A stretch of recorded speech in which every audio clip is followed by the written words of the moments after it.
फळे काढायचे किंवा राऊंडर तुम्ही ते व्यवस्थित करायचं आणि मग फळ्यावरती बघून ते तो सर्कल ड्रॉ करायचा. ते करताना कुठेतरी पॉइंटर तुमचा हलतो किंवा तो सर्कल व्यवस्थित येत नाही, ते डिफिकल्ट असतो. तुम्ही ह्याचा राऊंडरचा वापर करून मला पाहिजे तसं ऍडजस्ट करून जस्ट सर्कल तुमचा इथे ड्रॉ होतो. त्याच्यानंतर स्केल्स आहेत.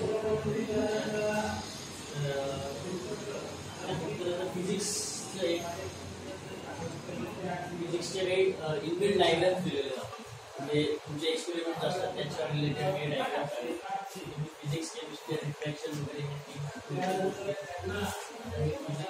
मेकॅनिकल्स आहेत. त्याच्यानंतर हे रिफ्रॅक्टिव्ह आहेत आणि तुमचं जे लॅबमध्ये इन्स्ट्रुमेंट्स असतात ते इन्स्ट्रुमेंट्स पण आहेत. जस्ट तुम्हाला जी डायग्राम पाहिजे तिला इथे टाकायचं आणि इकडे ट्रॅक करायचं. ही डायग्राम इथे आहे, पाहिजे तर तिला मोठी करू शकतो.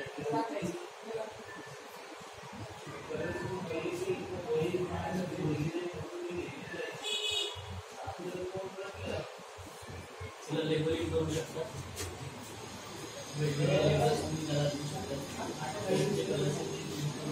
वेगवेगळ्या गोष्टी लेबलिंग करून व्यवस्थित शिकवा. हे डायग्राम्स वगैरे काढण्यात जो तुमचा वेळ जायचा मुलांसाठी तो वेळ तुम्ही बऱ्यापैकी ह्याच्यामध्ये वाचू शकता. तेवढ्या वेळात तुम्ही एक्सप्लेन करू शकता. सेम